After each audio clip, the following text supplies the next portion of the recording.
Viewers who have been watching my videos for a while will have noticed that I usually cover a lot of older games. And it's not that I somehow fetishize the past or that I'm not willing to get with the times. No, the reason for that is pretty straightforward. I almost never buy games on launch these days. There are a few reasons for that. For one, gaming is such an expensive hobby that I don't want to spend $60 or these days closer to $70 per game if I can avoid it. Even if there's only a single AAA title worth playing coming out per month, I'd rather just wait for a sale and get it for half the price or even less a year or so later. And it's not like I don't still have plenty of other unplayed games in my library.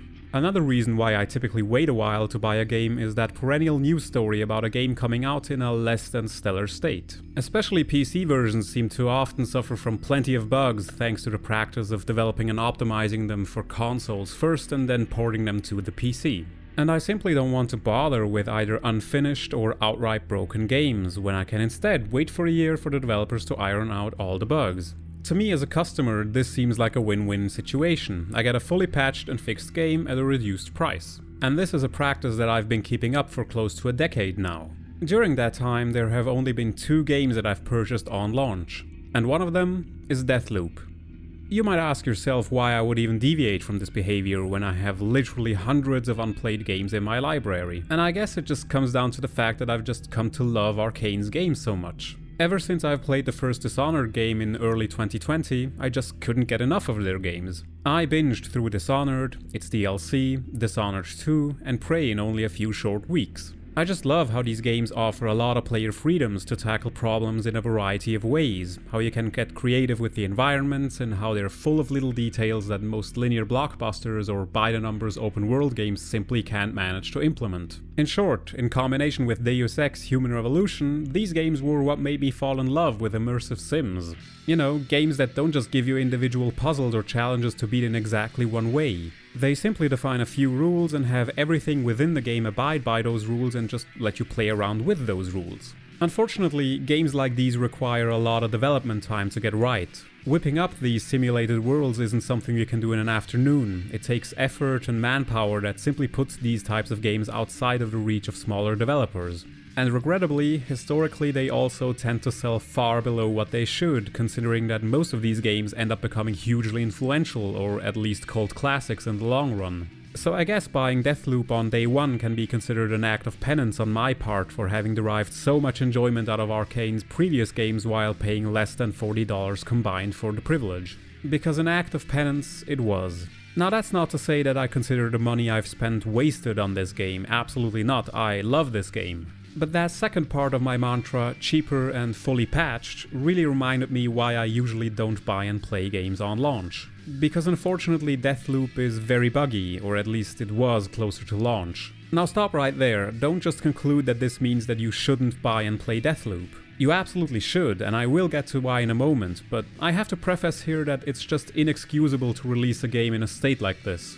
I might have been spared from the most severe performance problems that many other PC players have been reporting, like the constant stuttering, but I still had my share of weird behavior and outright crashes, which seemed to happen suspiciously often while I was sniping faraway targets. So Arkane, if you're listening, maybe look into that. And the unfortunate thing here is that a crash means that you have to start the mission all over again. There are no mid-mission checkpoints in this game. Now there's a good reason for that from a narrative perspective, but that directly means that a crash isn't just a couple of minutes of lost progress. If you're like me and you like to take your time to explore these levels with a very fine-tooth comb, you can look at half an hour or more of lost progress. Never mind that some of the random invasions that can happen can also mean that you can lose out on some pretty specific items on the way, which can get really annoying. So while at the end of this review I will issue a recommendation for Deathloop, it comes with a massive caveat that you should only buy it once it becomes more stable and preferably once the nouveau has been stripped out, because fuck shitty DRM.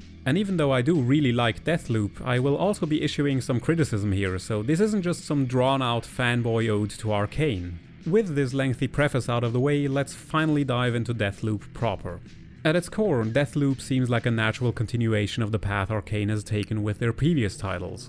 From Dishonored, it takes most of the quasi-magical abilities you get to play around with, which are largely unchanged here. There's the ever-popular short-range teleport power, the power that links multiple enemies together, so whatever happens to one happens to all the other ones as well, one that lets you straight up turn invisible, one that's basically a Jedi Force power, and one that lets you send back bullets fired by enemies. And from Prey it takes most of the FPS combat, as well as the mechanic from its Mooncrash DLC that has you play the same levels in multiple configurations. Also, from Dark Souls it takes the player invasions and dropping your loot upon death that you can gather back up by visiting the spot where you died, and obviously the time loop mechanic itself has been becoming more popular over the last few years in general. Now I can understand if you hear this and ask yourself, okay, so if it's just the best bits of the previous 3 games combined, what's so special about Deathloop then? What innovative thing does it bring to the table itself? And truthfully, my answer is nothing much. The reason why I love Deathloop isn't for what new thing it offers, it's because what I wanted from Dishonored and Prey was more of what they already were, so being exactly that pretty much hits all the notes I wanted to hear. It's still the best kind of immersive sim that gives you tons of ways of interacting with the world in creative ways. It's got fancy magical powers, hacking, and a ton of environmental interactions. I mean, sure, if you want to play it as a regular first-person shooter, you can do that. I personally would call you boring for doing so, but it's a simple fact of life that immersive sims allow you to play them in a variety of ways, even some that are less creative, shall we say. So if Deathloop is your first time playing an immersive sim, try experimenting by shooting at and interacting with everything you can see. Worst thing that can happen is that you die and repeat the same loop, which you'll be doing plenty of times already. And you can die up to 3 times per level anyway, before you're truly dead and have to repeat the cycle, so there is some leniency. And don't forget to explore literally every corner of these maps. If it seems like you might be able to get somewhere, it's almost guaranteed that you're intended to be able to get there, and more often than not you'll find some neat new way of infiltrating something or stumble across some secret. I guess if I had to stress coming up with something that Deathloop does that no other game has managed until now, it's that it made me give a shit about quasi-roguelike games. Because I usually can't stand roguelikes or even roguelites, because it often just feels like I'm doing no progress at all, and if I do, it's not meaningful. Now, the main mechanic of experiencing the same day repeatedly across 4 time periods also includes losing all your stuff if you die or at the end of the day. And when that happened the first time, I wasn't too thrilled at the prospect of finding weapons, upgrades and powers all over again. But thankfully, Deathloop takes inspiration from more modern roguelites that also offer some kind of persistent progression across loops. In Deathloop's case, you can gather a substance called residuum from a few random objects, and a lot more of the stuff whenever you kill one of the 8 visionaries, the actual targets you have to kill to eventually break the loop. With the residuum you can infuse weapons, weapon upgrades, character upgrades, the slabs that give you superpowers as well as the slab upgrades. And if you have duplicates of these weapons and upgrades, or if you've gathered one that you don't care about, you can sacrifice those for even more residuum, which only exacerbates its abundance. And I personally really had an abundance of duplicates and upgrades I didn't really care about. Many of the weapon trinkets are also too close to the dreaded incremental performance uplift that they don't meaningfully impact the gameplay in any way, which seems to happen too often in Arcane's games. Because I remember having the same trouble finding reasons to use certain bone charms in Dishonored or chipsets in Prey. Once again, I get that this is somewhat of an unavoidable side effect of making a quote-unquote play it your way immersive sim, but at some point I wasn't sure if I was just playing it the wrong way if so many of these upgrades didn't seem meaningful to me. And since you can only ever equip a maximum of 4 character trinkets, most of the ones I found were never used anyway. And that double jump you get for free at the start of each loop is just too useful to not equip, so I personally only ever had 3 slots to play with, which largely stayed the same for the entire running time. Similarly, you can only ever equip 2 slabs, so you can never go into battle with all the fancy powers that are available, which is a shame. I understand that the point of limiting all of this is to make you think about building a few different loadouts depending on what your next goal is, but the game's immersive sim design means that there's never anything between you and your goal that would require a specific loadout. And I also get that having too many powers and upgrades enabled simultaneously would probably tank the difficulty, but honestly the difficulty curve is already heavily sloped downwards since you start out the game with no powers or weapons at all, and the bigger your arsenal of weapons and powers gets over time, the easier the game becomes. So I'm not sure how much of an impact additional powers and character upgrades would have made. Maybe the game could have just scaled the difficulty in line with your upgrades, so enemies become tougher or more perceptive the more trinkets you have equipped that either make you stronger or sneakier, while still giving you some kind of an edge over them with without becoming completely overpowered. I mean, your enemies already carry the same character and weapon upgrades you do, so there's nothing hindering the game of giving them additional upgrades as well to scale with your own. I guess character progression and difficulty curve are always a delicate balance, and Deathloop isn't the only game that hasn't managed to fully figure out how to do it properly. Now, while I do like the idea of carrying items across loops in principle, I'm not sure if Deathloop's implementation is the perfect way of doing it. But on the other hand, I'm also not sure if there even is a perfect way of doing it at all. The problem I see with this kind of mechanic is that it seems to have a lot of downsides and not many upsides. Losing your progress upon completion of a loop or dying prematurely feels bad because it just seems like you've wasted time and effort. Or at least that's how it feels to me. But tweaking the amount of residuum you get in order to infuse objects to carry over to the next loop either means you're making it too easy to infuse a bunch of powerful stuff very early on, or it just turns into an endless resource grind, which again feels terrible. I personally found the infusion mechanic too lenient, because every time I killed a visionary I had ample amounts of residuum to infuse the slabs and slab upgrades they drop, along with a bunch of weapons and character trinkets. Not to mention actual weapons. Now, the problem with infusing weapons is that it basically removes a certain kind of gameplay from the equation entirely. A lot of the common weapons can jam, so if you're in a firefight and the weapon jams, it's something you have to deal with besides the enemies you're pointing your gun at. The better weapons never jam though, so if you've infused one of each kind that you like, which doesn't take long as you can find fairly powerful stuff very easily, jamming as a mechanic never comes up again. Having these tiered weapons of varying quality almost seems like a solution looking for a problem. It also highlights a massive problem with buying any kind of deluxe version of the game, because those give you some really powerful weapons right out of the gate that don't require infusion to be kept around, so better think twice about buying a deluxe version. I'd rather advise saving the money and having a better gaming experience because of it. Another thing that Deathloop builds upon is gathering information, because in the end you'll have to figure out a way to kill all the visionaries in a single loop to finally break it and beat the game, so many of the main quests aren't so much about killing specific people as they're about finding some piece of information to change how the day plays out. Thankfully, the information you've gathered during the loop carries over to the next one with no further input required, and most of the important stuff gets noted down for you. I think Arcane really nailed the balance here between writing down the most important information like code combinations or the locations of points of interest without spelling out what exactly you have to do, so you still need to pay attention and not just blindly follow the quest markers. And once you have all the knowledge required to break the loop by gathering the 8 visionaries in the right places so you can visit each of the areas and kill all of them in one loop,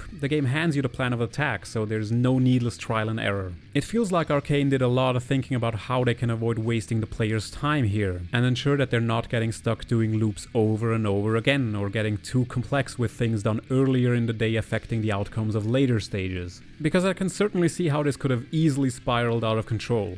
There is some more involved stuff like this going on in the little side quests you can stumble into, but unfortunately they're sometimes extremely hard to find. And that's why I said you should make sure to explore every little bit of these maps. There's just so much stuff hidden in there that can sail right past you if you just stick to the critical path. Even though I refer to myself as going through this game with a fine-tooth comb, I noticed I missed a bunch of stuff when I looked up some secrets afterwards. And unfortunately there's also some stuff in those places I missed that can end up cluing you into more of the backstory of this game. Eagle-eyed viewers might have noticed that during the gameplay sections I've shown, there wasn't too much variation in terms of the levels you got to see. And the reason for that is that there are quote-unquote only 4 levels available to play in. Now don't worry if that might not sound like a lot, because remember there are also 4 time periods per day, so the levels have 3 to 4 different versions, each with a unique layout of enemies and visionaries. Sometimes parts of the levels are locked off entirely, and sometimes items are only available in a single time period. And your actions earlier in the day can also impact how later levels play during the same loop. Not to mention that some actions can also carry over to consecutive loops as well.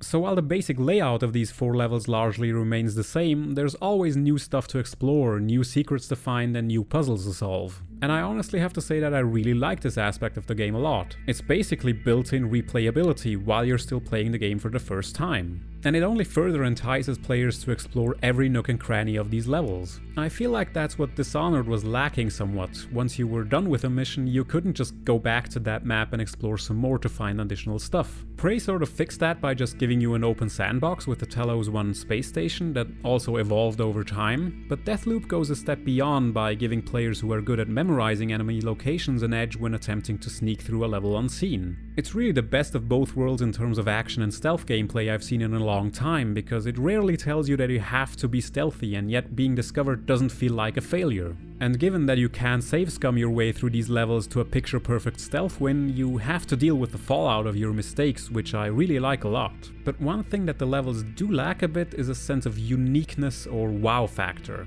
There's unfortunately no masterpiece of level design like the Clockwork Mansion or the mission where you play in a mansion stuck between two time periods from Dishonored 2 that really stick in your mind.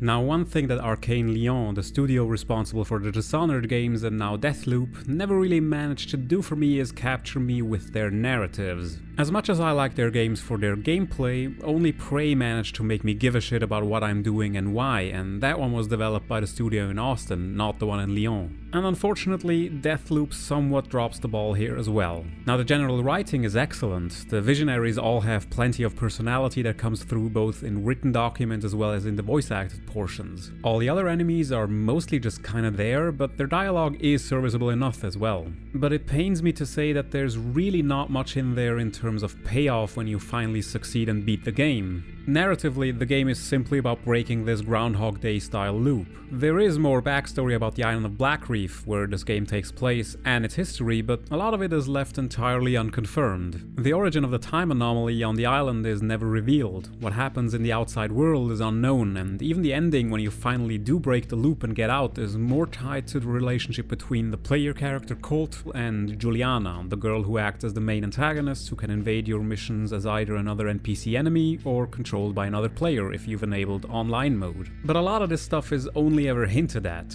There are a couple of occasions when you get to talk to other versions of your own character, and some experiments on the island heavily imply that the loop isn't just a temporal thing but also has an interdimensional aspect to it, given that when you play as Juliana, it tells you that you're invading another person's timeline to hunt down Colt and not just your own. But outside of that, it's never much brought up. It just feels like the narrative was an afterthought, dreamt up more to give some kind of framework to justify the gameplay rather than complement it and make the most of it. As a result, the 3 endings you get to choose from at the very end don't really feel earned, and the fact that the game has multiple endings feels a bit forced given how little resolution they offer. Maybe I've missed some critical information while playing the game and I just didn't notice all the hidden lore, but if that were really the case, that would indicate some pretty skewed priorities on the part of the developers. Also, speaking of those invasions, since I personally am not really a fan of being interrupted by other people, I played the entire thing in solo mode, so the only invasions I had were with a CPU-controlled Juliana. That was mostly okay. It added a bit of spice to some of the missions, but it seems that it's also fairly predictable when the game decides an invasion should happen, and often Juliana spawns in exactly the same location, so it eventually becomes fairly trivial to deal with her. And on the flip side, invading other people really wasn't something I cared a lot about, mostly because I don't want to ruin other people's fun by killing them. I get that most people would have probably turned off the online invasions if they didn't want to be invaded, though it does seem a bit stupid to have it opt out instead of opt in, but still, I couldn't get around the feeling that I was ruining someone's day. Most encounters only last a couple of seconds anyway, so there's hardly an organic back and forth to make it worthwhile. And the payoff just consists of weapons and upgrades for Juliana, as well as some costumes for both her and Colt. Would have been cool if there was also some kind of narrative payoff here as well, though I get why there isn't, because it's absolutely reliant that this game continues having a player base and players also having enough of an interest to play as Juliana in the first place. Because even now, just a couple of weeks in, it took a few minutes of matchmaking to connect. Now I get how this review must look. I started off saying that I love Deathloop, and yet I spent most of this review complaining about things I don't like. And truthfully, that's what a fanboy does. I criticize Deathloop because I love the things it excels at, and I just wish that it were just a bit better. But even though I did have plenty to criticize, I still feel that Deathloop is an excellent game. The core gameplay loop of exploring this island and dealing with enemies in creative ways is fantastic. I just hope that Arcane can continue making games like the ones they've been making up to now, because for all their faults, I absolutely love them.